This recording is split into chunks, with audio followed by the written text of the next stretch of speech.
Every time you're working on limb independence, it gets easier the more patterns that you do that build off of things that you've done. It's like trying to write the code for 4 different functions, one for each limb. Okay, that's the function for my right hand. There's a function for my left foot, which is... There's a function for my right foot. When I put those 3 functions together, it sounds like that, which sounds cool. But they're 3 distinct things that are running interdependently with each other. So they're all working together. Each one of those functions can be reused elsewhere in the code of drumming. And we're playing double time swung, and then now all of a sudden it's bione.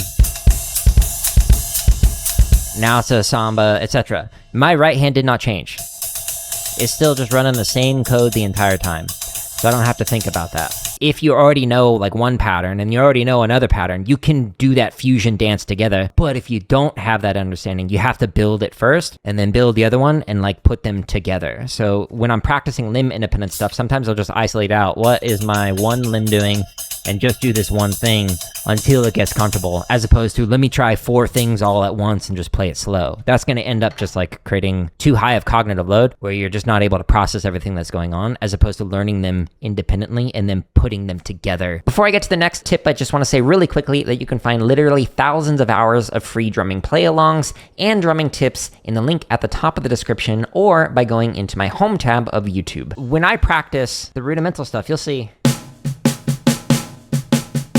me slow it down really slow. But then when I get into this kind of stuff, I don't slow it down as much because it's just a different way to practice. It's a different thing that you're focusing on. It's a different way to try and train your brain. You're trying to get those limbs that are doing the ostinato, the thing that repeats over and over, to basically be the metronome. And then you're going to read through other rhythms, permutations, charts, whatever, to have that independent part. So if you're to slow it down too much, like go all the way down to 40, then you're not really getting that metronome. There's too much space in between. You're consciously thinking about all 4 limbs at the same time, as opposed to basically getting where you don't have to think much. So like when people talk about talent and like having that natural ability, so-called, when they see somebody, all that is automaticity. So the automaticity around 50-ish hours of playing something to develop a skill, one specific skill, not like 50 hours and all of a sudden you're like a god at drumming. No, you'll just start to feel natural at like playing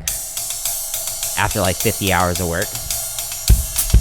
And then when you add it in with other limbs, you're developing the metronome. So once you get that automaticity going, then you can really focus on the independent part, the thing that is playing something different. In this case, it'd be like the left hand playing, or myself being able to talk without like sounding like a robot, or make it so that everything I'm doing is in time. What is that, dotted 8? But if you slow it down too much, good luck.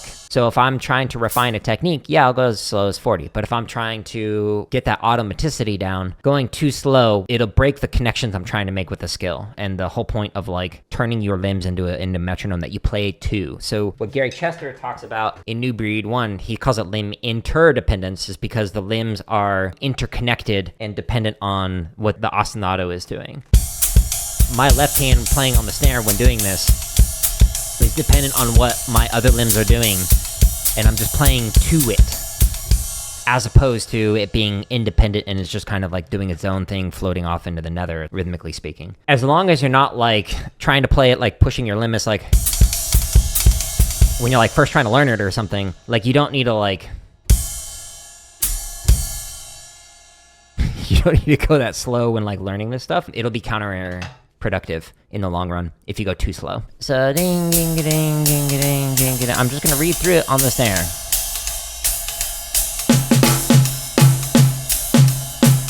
That's cool, but if you do short long, it makes it a little bit more interesting. So short notes on here on the snare drum, long notes, anything longer than an eighth note will be on the bass drum. So ding ding ding ding. It's making it so that you have short on one instrument and the long on another instrument. You can do the opposite of that.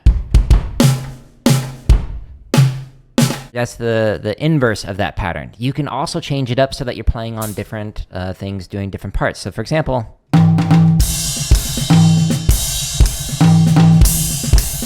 so I'm playing all the eighth notes, on the tom, and then anything longer than that will be on the ride and the bass drum.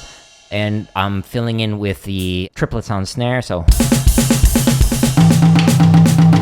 it's experimenting with different applications of where do I want to try playing a short note, where do I want to try playing a long note, how can I fill in stuff like I was just doing where there isn't a note there, etc. So going through these different charts, right now there's 55 of them in my home tab of YouTube that can help you out with that, whether it's a straight or swung variations that you want to work on. But inside of each one of the limb independence playlists, towards the top is how to develop limb independence. And then this one that shows you 62 different ways that you can play through limb independence. But if you look at these different patterns, that'll give you some ideas of like, how can I play a melody with a Latin beat? How can I play a melody with a rock beat? How can I do it with funk? How can I do it with swung, etc.? And so this will like spark some inspiration for some things that you can do. And when you apply those to these different charts where you're playing short notes on some drums, long notes on other drums, etc., then it'll make it so that you have a wide repertoire of things that you can apply when improvising. So you can be like, oh, I just want to kind of experiment with these different voices. I want to play some low notes over here, some high notes over here, etc. It's a trainable thing, being able to improvise. A couple of books that really focus on this is 50 Ways to Syncopation by Don Moyo. This is a fantastic book for working on limb independence, specifically in Latin jazz. And then the New Breed books by Gary Chester are fantastic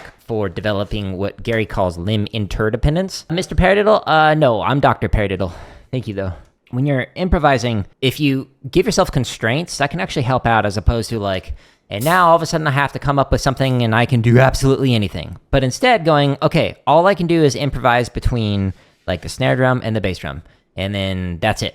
Or all I'm going to use is just these, and then come up with something interesting with it. Or I'm going to play everything except for a drum head. Do some of this, like just experiment with like different timbres, different textures, etc. So thinking in terms of melodies, thinking in terms of timbres, textures, rhythms, all of these are different things that you can focus on when improvising, and you don't have to do all of them. Like you could do an improvisation where you're just going to focus on playing like dynamics, just constantly swelling up and down, etc. But if you're actually improvising with a group, what I'd highly recommend doing is doing something that complements or runs counter to whatever the other musicians are doing. So what I mean by that is like, if somebody on like a horn goes ba ba da da, well then you could play and you could play that in the drums and make it so that you are complementing them. But if you run counter to it, like let's say they're playing something nice and slow, maybe you can play something nice and fast. If they're playing something very loud, maybe you can play something very soft. Going back and forth with musicians and complementing or running counterpoint to them rhythmically or melodically, that can be a really interesting framing for how you improvise with other people, as opposed to just like going with a lick that you saw on like Instagram or something like, oh, I'm going to just crowbar this into here, even though it has absolutely nothing to do with what everybody else is playing. That's just going to make you a selfish drummer, or a drummer that does not like connect with the musicians that you're performing with. So ideally, you work with the music in some way. You enhance it in some way. Again, thinking in terms of complementarity or counterpoint to whatever it is that's going on in the music.